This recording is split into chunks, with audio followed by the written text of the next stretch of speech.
शामिल करते हैं कराची से। न्यू कराची टाउन में वाटर एंड सेवरेज के मसाइल हल करने के लिए हिकमत अमली तैयार कर ली गई है। चेयरमैन मोहम्मद यूसुफ की हिदायत पर मुख्तलिफ यूसीज में वाटर और सेवरेज लाइनों की तब्दीली का काम जारी है। मुंतखब नुमाइंदे आवाम की परेशानियों को मद्देनजर रखते हुए इलाकों में मसाइल की आगाही फराम कर रहे हैं।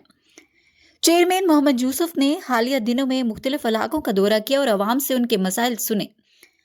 आवाम के लिए सबसे बड़ा मसला पीने के साफ पानी और सीवरेज का खराब निज़ाम है, जिसकी वजह से लोग मुश्किलात का शिकार हैं। मुंतखब नुमाइंदों ने वाटर एंड सीवरेज कारपोरेशन के जिम्मेदारों से मुलाकातें की, ताहम फंड्स की कमी का जवाब पेश किया गया।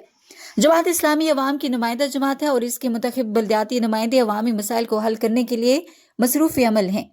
चेयरमैन मोहम्मद यूसुफ और वाइस चेयरमैन शुएब बिन ज़हीर की काविशें काबिल इस्ताइश हैं। यूनियन कमेटी नंबर 09, 05 और 03 में सेवरेज और पानी की लाइनों की तब्दीली का काम जारी है, जबकि सड़कों की तामीर भी की जा रही है। यूनियन कमेटी 03 के चेयरमैन अली अरशद ने कहा कि आज सीवरेज का बरसों पुराना मसला हल किया जा रहा है और अवाम बहुत खुश हैं।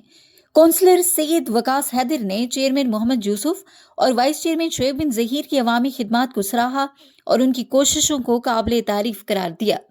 जमात इस्लामी के नुमाइंदे महदूद वसाइल में रहते हुए भी अवाम के मसाइल को तरजीही बुनियादों पर हल कर रहे हैं।